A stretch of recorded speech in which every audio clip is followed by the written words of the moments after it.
Hey guys, welcome to another series, and this time we are going to be making wigs.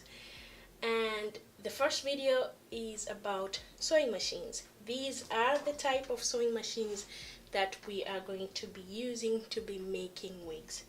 So I know some of you will ask, what sewing machine should I get to make my wigs? It's whatever sewing machine you can afford. If you have one at home, that's better. But if you have to go buy one, buy whatever you can afford. You do not have to buy these two that I will be using. You can buy whatever you can afford.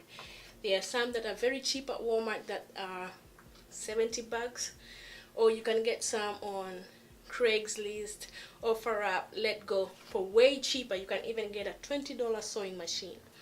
So the three things you need to know before you buy your sewing machines are the following.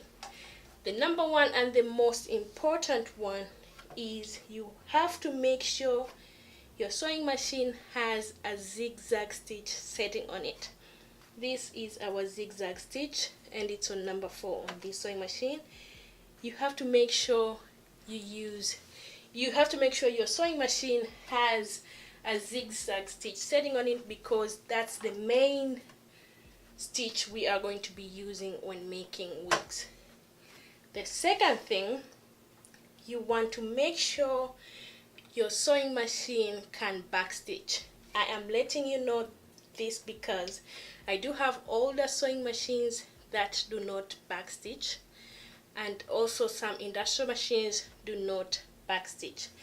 The main reason that you will be needing one that backstitches is because you do not want your seams to fall apart. When you're sewing, you always begin with a backstitch and end with a backstitch. This is where you use a backstitch in this sewing machine, and in this one it's right here. So whatever sewing machine you will be buying, make sure it can backstitch. The third and last thing you want to know when you're buying a sewing machine is, does this thing come off? This part right here, does it come off? With this one it comes off, yes, and it comes off with this one too. Most domestic sewing machine, this comes off, and the reason you want to make sure this thing comes off is because when we are making some of the wigs, your wig cap will have to go through this part right here. Let me show you. You see this? This is our wig cap. It will sometimes, you will need to make sure it goes inside this part when we are making some of our wigs. You see?